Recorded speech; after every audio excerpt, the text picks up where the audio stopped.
Hello everyone and welcome to my channel. For those of you that just might be joining me, my name is Kayla and I teach 5th grade in the great state of Georgia. I teach science and social studies and a little bit of reading. It's almost Thanksgiving break. Thank the good Lord. Got one more day and then I'm off for a week for Thanksgiving and I am so excited. So thankful. And I'm ready for break and the kids are too. They're getting squirrely and it's one more day. But I did want to talk to you guys briefly today just a little bit about how I set up and how I organize my science classroom. It is very methodical how I do it. It is something that a schedule and a routine that I have developed over the past couple of years that has proven to work and be beneficial. And I'll do a screen share of some of it, and then just talk to you guys for the rest. But I am actually going to start with the screen share because every day during my science rotation and my science classes, I always start with a daily science review. So let's go ahead and jump to that and I'll show you what my daily science review looks like. All right, so here is what my daily science looks like. This is actually the one that we have been using this week. I do usually about 2 questions a day, and so throughout the week, 5 days in the week, that ends up being about 10 questions. Makes it honestly really easy to grade. And each question, each day, it is questions reviewing what we have gone over the previous day or throughout the week. On Mondays, however, I usually do what we learned last week. Since normally on Mondays it's when I am introducing a concept. So this week actually I'm doing something a little bit new with daily science. Normally I try to do just multiple choice questions and I read the question out loud. I read the answer choices out loud. The students highlight their answer in yellow, and then when we're finished with both of the questions, we go back and we grade it together. And if they got the question correct, they don't have to make any changes. But if they got it incorrect, I have them go back and highlight the correct answer light blue, so that way when they are going back to study their daily science to help them prepare for their quiz on Friday, they know to look at the blue answers. So that's the one that's correct. But this week I'm doing something a little bit different. Is this one right here. It's just one question, but they have to match the cell structure with its function. And I've given them a little word bank down here so they can just copy and paste by the cell structure. And so we'll see how this goes. I think it'll be fine. They do really well on daily science. Well, knowing how to do daily science. And so thankfully I do it on Google Docs, which we use Canvas in my district that I work for. And Canvas has a Google integration to it. So I can use Google assignments to get this out to students, but they can submit it through Google Assignments and it goes back to me and it makes grading so much easier. And I'm actually going to do a video in the future on my Canvas page and what my Canvas page looks like and even how I set up my Canvas page. But this is what daily science looks like. I do pull these questions from their quiz, so that way they have almost a study guide. That's basically what daily science is. And it was a little bit of a struggle to begin with, but now that we're, middle of November, they're into the swing of things, they've got this down pat. And so I love doing this. I think it is incredibly beneficial, and I really do think it helps students remember and, keep that, content that they've learned this week.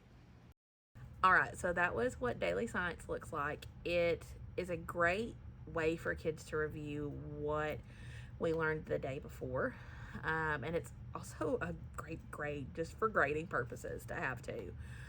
But after daily science, so on Mondays and Tuesdays, and sometimes Wednesdays, depending on the content in the week, we start with the daily science, and then we jump to Nearpod. And I'm actually going to show you a screen recording of one of my Nearpods that I use right now. All right, so this is actually the Nearpod that I have been using.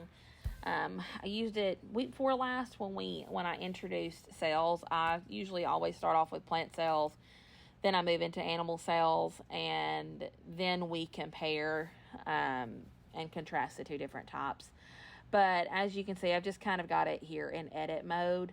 I usually always try to introduce and start out with either a brain pop or a vocabulary video just to kind of introduce. And then we go through, and this is, all lecture. Like my co-teacher and I, we pull small groups, and we do this within our small groups. Now, as we are going through this, the students have guided notes that they take, and they fill in the blank, and that's what they end up using to help them study as well. And it also helps keep them paying attention as well. But you can see I have included a vocabulary in here, if I can get it to open, on photosynthesis, because we were talking about chloroplast and chlorophyll, and this is where photosynthesis takes place in the plant cell.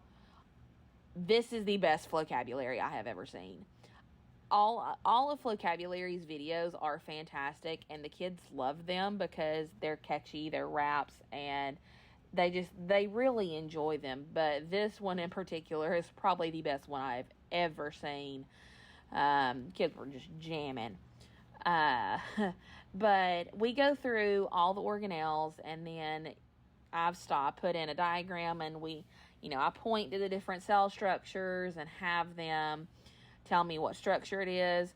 This is our cells wrap that I found on YouTube. It is, in the words of the 5th graders, cringy, but it is very catchy, and as cringy as it may be to them, it does get stuck in their head, which I'm not complaining about, because that just means that they're actually listening and taking it on. This is one thing that I love about Nearpod is I can add little collaboration boards. And so I posted a question: how are cells like a factory? We've been talking a lot throughout this cells unit about how cells are like a factory, but even more than that, how cells can be like a city. And it's actually led us to the project that we've been working on this week, which I'm going to actually do a video about that as well. But this shows up to kids, and kids can just type their answer, and it shows up as these little pins. And you can make it anonymous, where you don't know who types it, which is what I like to do, because I don't want kids to be made fun of because they misspelled something. So just keeping it anonymous is just better for me. And then again, I go through and review more. The great thing about Nearpod and why it made my top 5 list is because you can incorporate, like, these are just PowerPoint slides from a PowerPoint that I got on Teachers Pay Teachers. But you can include those, but it's so much easier to embed videos in Nearpod than it is into a PowerPoint or a Google slide. But you can also, and I'll click on this, you can see you can add different activities too. This right here, the PhET simulators, oh my Lord, they are wonderful.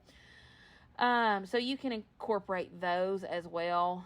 And I mean, different questions, quizzes, flip grids. Time to Climb is a fun little game the kids love. The collaboration board, which is what I included. But this is why I use Nearpod, to introduce any new content. And honestly, the kids love it. So Nearpods, I usually do the beginning of the week to introduce the content. And if time allows and it's a shorter Nearpod, then Thursdays are my days. I do experiments, mystery science lessons, demonstrations, or sometimes I just give them a study day. And then every Friday, I give a quiz. My district uses a program called Illuminate, which is an online testing platform that I use for my science quizzes, and I can build the quizzes myself. But what's so great is I can also select questions that's in their item bank that has different DOK levels, and I usually try to do DOK 2s and 3s because that's a lot of what they're going to see on the milestones in the springtime. But I do want to show you guys a real quick little clip of what one of my quizzes look like. All right, so this is actually a little grab of the quiz that I'm giving tomorrow, because tomorrow is Friday, or as I like to say, Friday. Okay, I'm so lame. I'm sorry. I'm also tired.